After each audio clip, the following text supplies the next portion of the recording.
Hey everyone, it's me, Arthur Kade. Tribeca Film Festival. You got a movie here, Josh Lucas. Talk to me all about youth in Oregon.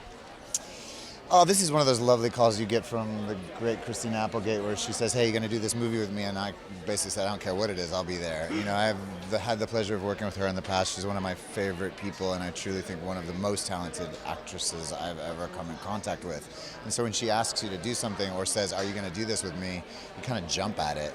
And then it turned out, you know, the cast was people who, across the board, I have great admiration for, and Frank Langella and Billy Crudup, and it was just sort of endless. Mary Kay Place, who I'd done Sweet Home Alabama with, it was just one of those no-brainers, and then the script was both tackling a controversial subject with humor.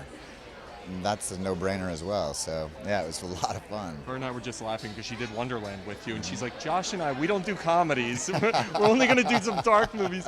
Talk to me about this subject, and obviously someone being euthanized. It's such a delicate subject, but you guys do tackle it with a kind of deft, dark, comedic touch. How do you tackle a subject like that with that type of touch? Look, I think that's part of the responsibility. I mean, I do think, you know, our job at the end of the day is to be entertainers and, you know, not necessarily to just put a controversial subject in a story and throw it in your face. It's also to make it fun and hopefully somewhat enjoyable to watch, right? I mean, that's kind of that's the point. That's the point, right?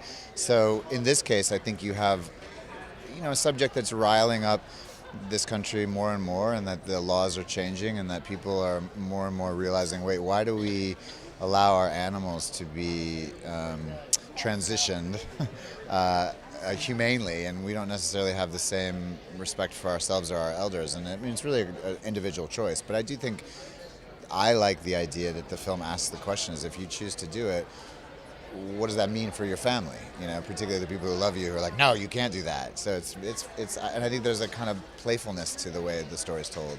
You're a New Yorker. I've seen you here all the time. What is it like to have a film at the Tribeca Film Festival? I mean, we're talking the most iconic festival in this city. I was just saying, like, I have this, my experience with Tribeca is like, here we are, it's like this glorious day. And I remember the first time I came to Tribeca right after 9/11 to the festival.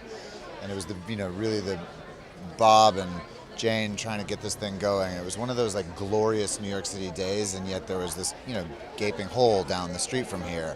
But still, the city was sort of glowing. And my experience has been Tribeca ushers in the beautiful weather of New York City. It ushers in just this sort of playful, happy community experience. And it didn't ever take itself too seriously as a festival. And I think it's obviously grown into its own powerful festival now, but I still think the essence behind it is it's a city festival for the people. And I don't know, man, every single time I walk down here, it's Tribeca at its most Magical feeling. magical, exactly.